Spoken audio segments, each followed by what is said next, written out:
Hello students, I am Talika Banerjee.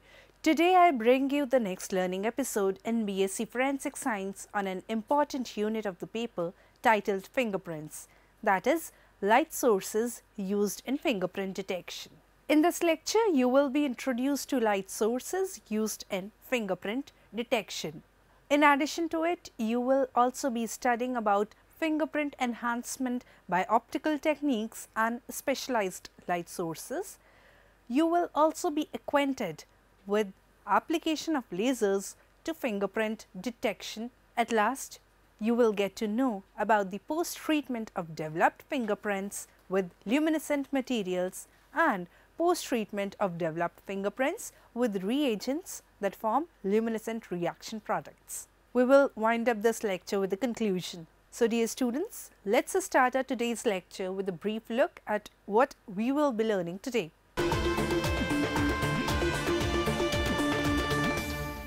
In spite of the scientific developments done in the field of DNA profiling, fingerprints remains the best and a crucial form of evidence needed for personal identification in the arena of crime scene investigations. Fingerprint detection has improved significantly over the last 20 years due to concerted efforts by a number of research groups around the world. A wide range of optical, physical and chemical techniques are available for the detection and enhancement of latent finger marks.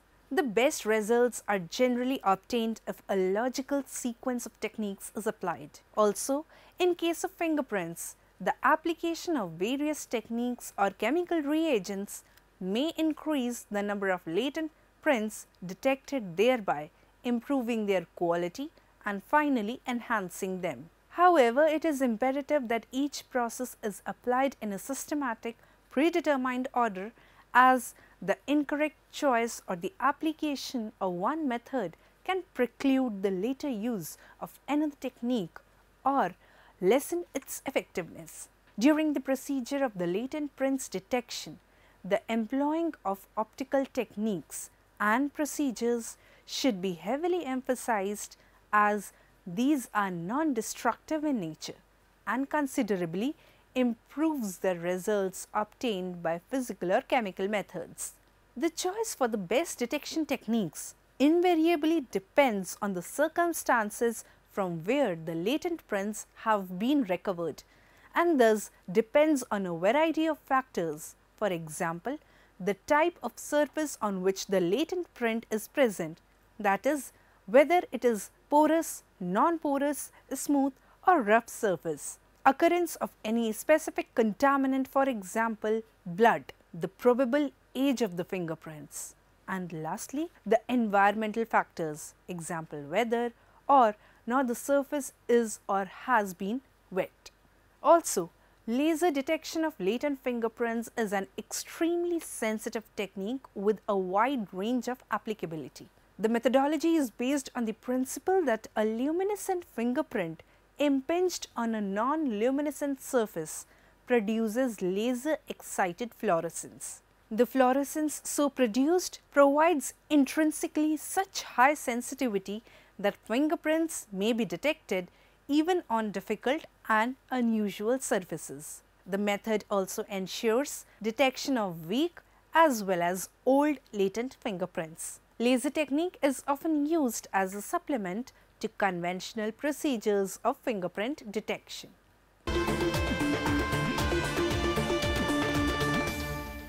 The simple observation of an object under white light may disclose a visible finger mark that can be recorded without any further treatment. On the other hand, more complex optical detection methods may reveal otherwise invisible prints that may not be developed by other techniques. A fingerprint detection sequence should always start with optical technique. In addition, prints developed using a physical or chemical process can generally be further enhanced using an appropriate optical method depending on the characteristics of the treated marks, example, color or luminescence. The value of fingerprint luminescence has become well understood since it was first studied in the late 1970s. Although the property of luminescence is not seen in cases of latent fingerprints, a variety of procedures and techniques applied in the correct sequence will result in the generation of luminescent prints. The heavy emphasis on luminescence is due to the much higher sensitivity that can be achieved when compared to conventional processes that result in a colored print. The application of luminescence techniques requires the use of high-intensity light sources. While large and expensive laboratory-based lasers were proposed in the early 1980s for this work, there are now a number of versatile, cost-effective alternatives such as filtered arc lamps. Today, for the purpose of fingerprint detection and enhancement, polylight is being used. This light source is portable and provides a range of high-intensity light bands from the ultraviolet through to the near-infrared. In addition, each band can be fine-tuned through the tilting of high-quality interference filters built into the system. This function has now been duplicated in other light sources on the market. Alternatives to the polylight include the specs, the quasar, the dactylite, and portable lasers such as the scene sweeper. Lasers are restrictive in that they only operate at a limited number of wavelengths. As we already know that there are three main types of fingerprint evidence that may be present at a crime scene. The first is the indented or molded finger mark, which is a three-dimensional fingertip impression in a malleable substance such as putty or candle wax. Such impressions can generally be enhanced using oblique light. The second type is the visible finger mark, which may be positive or negative depending on whether the fingers were contaminated with the colored material such as blood, or whether the colored material such as dust or soot has been removed from the surface by the fingerprint ridges. Enhancement of such marks can often be achieved optically depending on the properties of the contaminant in question.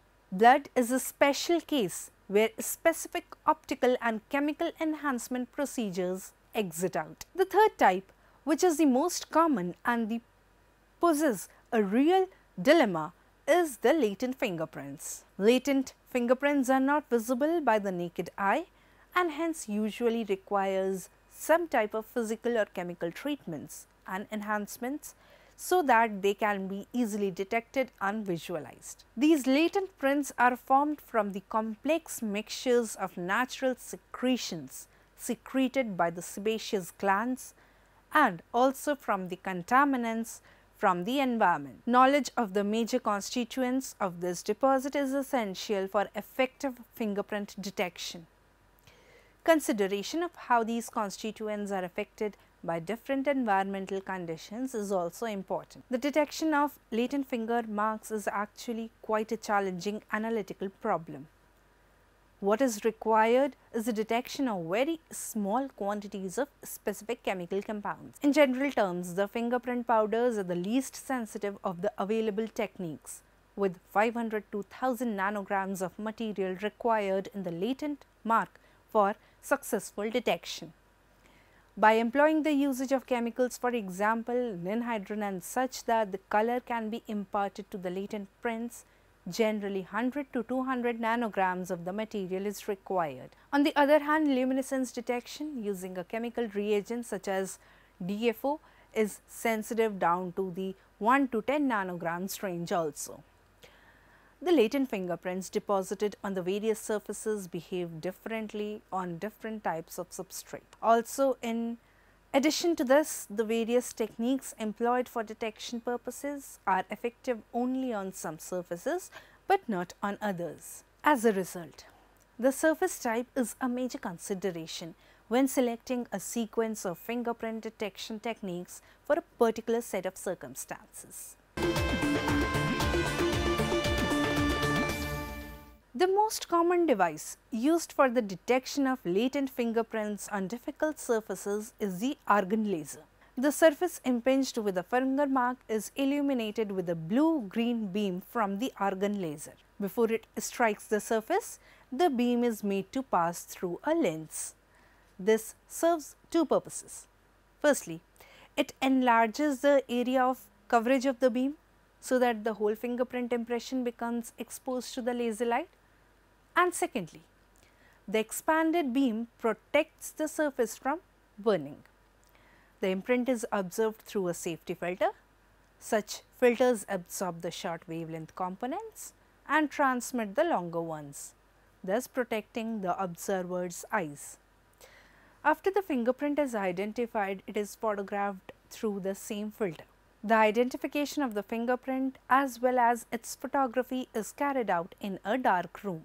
In order that light from the fingerprint ridges alone reaches the eye, the surface containing the impression should be non-fluorescent in nature. If the surface itself is luminescent, then the ridge pattern is post-treated with a chemical reagent so as to generate the ridge fluorescence, which is either stronger than the background or of a different color. Alternatively, the surface fluorescence may be blocked by using an appropriate filter. The use of lasers for fingerprint detection dates back to 1977, when it was reported that inherent luminescence of sweat deposit may be illuminated by an argon laser. No fingerprint treatment reagent was used in this investigation. The fact that fingerprint residue contains luminescers such as riboflavin and pyridoxine was considered as a possible route to fingerprint detection. However, the luminescent components in the sweat deposit are present in trace amounts and therefore the method had limited utility. It thus became evident that laser technique can be used for resolution of ridge pattern only after the latent imprint is given a post-treatment. Two broad post-treatment procedures may be used. The latent fingerprint may be treated with the luminescent material. The latent fingerprint may be treated with the chemical reagent which reacts with the sweat component to form a luminous reaction product. In this procedure, students, the finger impression is treated with a laser active substance which becomes physically adsorbed on the sweat residue. When illuminated with laser light, the ridge pattern produces a contrast vis-a-vis the background. In first is the powder method. The application of finely divided material and the subsequent removal of the excess powder by brushing, blowing or tapping has been the universal method of intensifying fingerprints on non-absorbent surfaces since the early days of fingerprint technology. The technique relies on the mechanical adherence of fingerprint powder to the moisture component of the skin ridge deposit. Conventional fingerprint powders consist of a resinous polymer for adhesion and a colorant for contrast. The adhesive gets adsorbed on the moisture component of the sweat residue, while the colorant gets adsorbed on the adhesive. In this manner, the ridge pattern is visualized. The commonly used adhesives are starch, kaolin, rosin and silica gel. The colorant may be an inorganic salt like manganese dioxide or an organic derivative like eosin blue. A good number of powder formulations contain organic derivatives that fluoresce or phosphoresce upon exposure to laser light. Such compositions are useful for visualization of latent prints deposited on multicolored surfaces that would present a contrast problem if developed with conventional powders. Moreover, they can be used for developing weak prints also. Some common organic compounds which have been used for preparing luminescent powders are acridin orange, the structures of which has been shown on your screen. Then we have acridin yellow, crystal violet, fluorescence and the rhodamine B. Luminescent powders containing lanthanide complexes instead of organic derivatives have also been formulated. Lanthanide complexes offer several advantages including benefits from large Stokes shift, long luminescence lifetimes, narrow emissions, ability of sequential assembly of complexes, and chemical variability of ligands. Moreover, such powders are suitable for detection of latent fingerprints on difficult surfaces such as wood, masking tape and polythene. The second technique is that of cyanoacrylate method. The principle underlying the cyanoacrylate method, also called as super glue fuming or super glue technique, depends on the fact that when alkyl 2-cyanoacrylate reagent is allowed to vaporize, it undergoes polymerization. The polymerized ester has a tendency to get adsorbed on the sweat residue, imparting a white color to the ridge pattern. The mechanism leading to the polymerization has been depicted in this figure on your screen. A china dish containing a few drops of cyanoacrylate and sodium hydroxide solution is placed in a fuming cupboard or in a fuming chamber. The object bearing the latent prints is suspended from the roof of the cabinet. The item is exposed to cyanoacrylate vapors for about 2 hours until whitish colored fingerprint pattern develops. Even though cyanoacrylate fuming is a convenient and reliable method for detecting fingerprints, the developed imprints are white in color and therefore lack contrast. The contrast may be enhanced by post-treating the cyanoacrylate developed fingerprints with a solution of a luminescent dye. Such as stains fluoresce upon exposure to laser light, revealing sharp fingerprints. When dye solutions alone are used for print processing, the results are not satisfactory. The reason being that the dye solution tends to wash off the sweat residue. However, when stains are used in conjunction with cyanoacrylate fuming, this problem is avoided. The cyanoacrylate polymer stabilizes the latent prints so that solution dye staining does not wash it away. Crystal violet, the structure of which has been shown on your screen, improves the contrast of weak prints developed on polythene by cyanoacrylate method. The stain gets selectively adsorbed on the polymerized cyanoacrylate. Likewise, the rhodamine 6G, whose structure has been shown here, treated print also get preferentially adhered to the polycyanoacrylate deposition and hence are suitable for laser examination. Moreover, the absorption spectrum of the stain matches with the blue-green illumination of argon laser.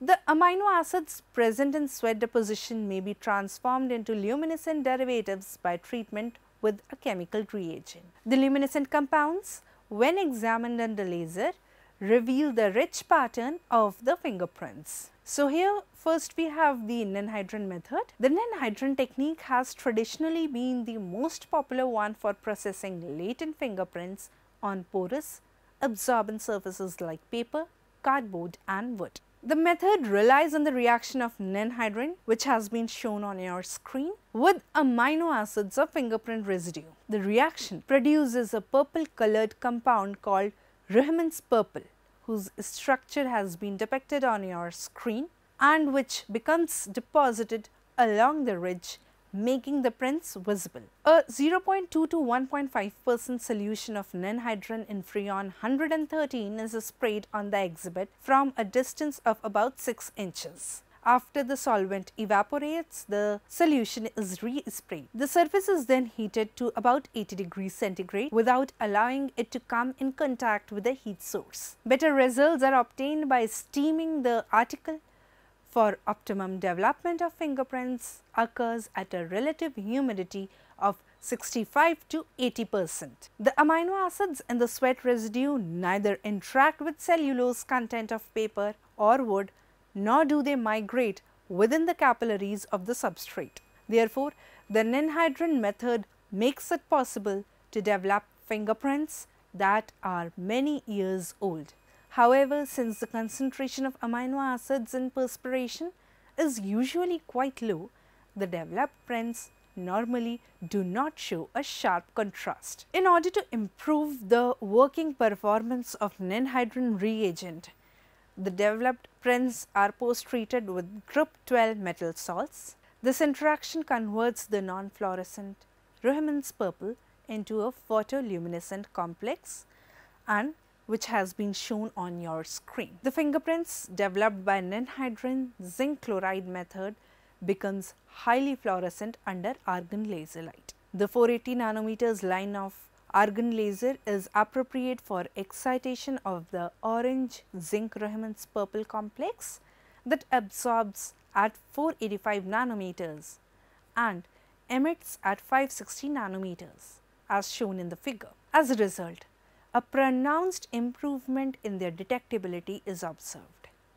Moreover, with zinc chloride, post-treatment and argon laser examination, the ninhydrin method may be extended to the detection of latent fingerprints on non-porous surfaces like glass and stainless steel. The complexes formed by the combination of Riemann purple with europium and terbium salts to have been found suitable for fingerprint development, particularly on fluorescent surface. These complexes show enhancement of lanthanide luminescence via intramolecular energy transfer.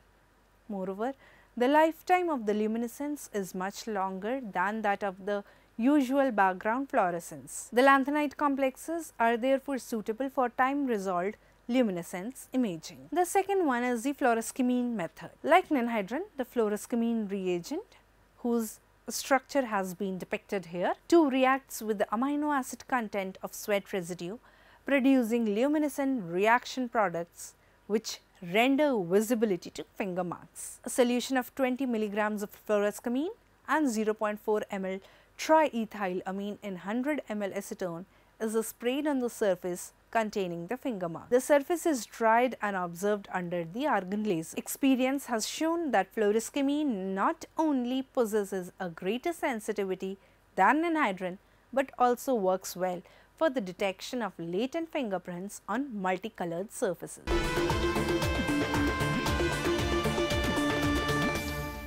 Fingerprint detection has improved significantly over the last 20 years due to concerted efforts by a number of research groups around the world. A wide range of optical, physical and chemical techniques are available for the detection and enhancement of latent finger marks. The best results are generally obtained if a logical sequence of techniques is applied. Today, for the purpose of fingerprint detection and enhancement, polylight is being used. This light source is portable and provides a range of high intensity light bands from the ultraviolet to the near infrared region. Lasers are also being used for the detection of latent finger marks. Dear students, our today's topic, that is light sources used in fingerprint detection, has come to an end. I hope you all have understood the underlying concepts of this chapter. Do keep in mind what we have discussed today. I will be back with one more lecture in this series. If you want to learn more and enhance your knowledge, you may log on to our website www.cec.nic.in for MCQs, quizzes, LORs, etc. Make sure you revise the modules frequently so that you master the topic well and take up the exercises. Thank you for your time today. Do review the complete chapter as and when needed. Till we meet next, goodbye.